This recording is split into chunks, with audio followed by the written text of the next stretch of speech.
আপনারা জানেন বাংলাদেশিদের জন্য ট্যুরিস্ট ভিসা বের হচ্ছে, সেটি কিন্তু 30 ডেজের ভিসা। অনেকেই মনে করেন কি এখানে আসলে তারা এমপ্লয়মেন্ট কোনো একটা ভিসা লাগিয়ে ফেলবে বা কোনো একটা জায়গায় চাকরি করবে, অনেকেই অনেক রকমের কিছু ভাবে, কিন্তু আসলে সেটা মোটেও সত্যি না। প্রথমে আপনাকে বুঝতে হবে আপনি যে ট্যুরিস্ট ভিসা আসতেছেন সেই ভিসা থেকে কোন ভিসায় আপনি ট্রান্সফার করতে পারবেন।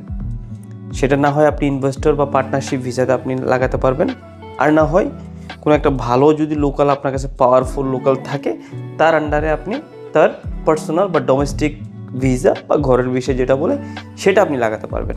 কথা হচ্ছে যে আপনার খরচটা কত পড়বে, কারণ আপনি তো ট্যুরিস্ট ভিসা নিলেই তো আপনাকে হবে না ভাই, আপনাকে আসে এখানে লিগেলও হতে হবে। এখন আপনি যদি বলেন না আমি ট্যুরিস্ট ভিসা নিয়ে যাব, সেখানে কি ইলিগেল হয়ে যাব, সেটা কিন্তু এন্টায়ারলি ডিফারেন্ট।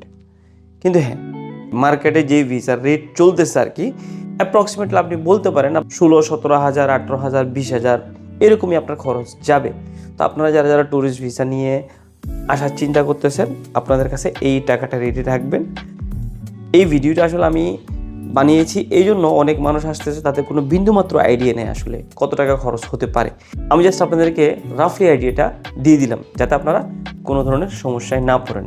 ধন্যবাদ।